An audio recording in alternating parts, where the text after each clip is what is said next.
بسم الله. السلام عليكم ورحمة الله وبركاته. كسر هذا كناك سؤال تريكس وأنا جالس صحيح عبد الرحمن ومركز يوم بقال أجي هذا الشيطان. فالله هديك كويس كناك سبسكرايب له. جنبالك المفروض ساعة إنه قلت دعواتك ولا دعوات مقلد على صوري قدامنا.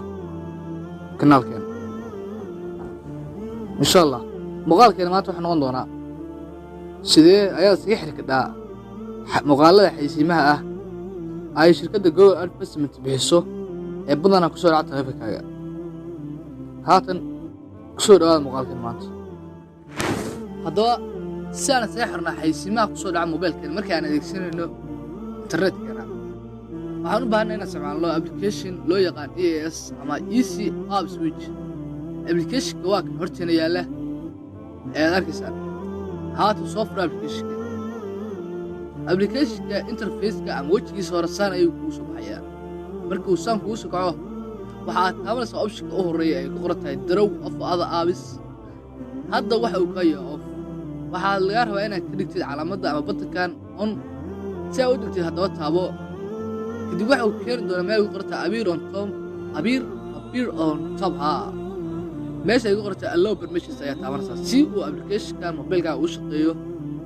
ayaad waxa u siinaysaa permission haat dib u laabo optionka labaad atigina waxa noqonayaa optionka oo hooseeya ay ku qoran tahay accessibility optionkan ayaa wax ka dhigaysaa on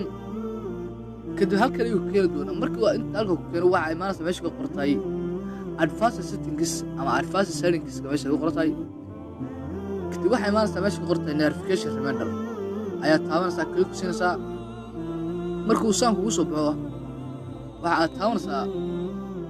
meesha u sareysa هذا أفكار يا أخي on هاتن waxaad aragtaa in application-nadan oo dhan aan iska xirnay oo aysan dib dambe xayeysiinooda aan u arki doonin insha allah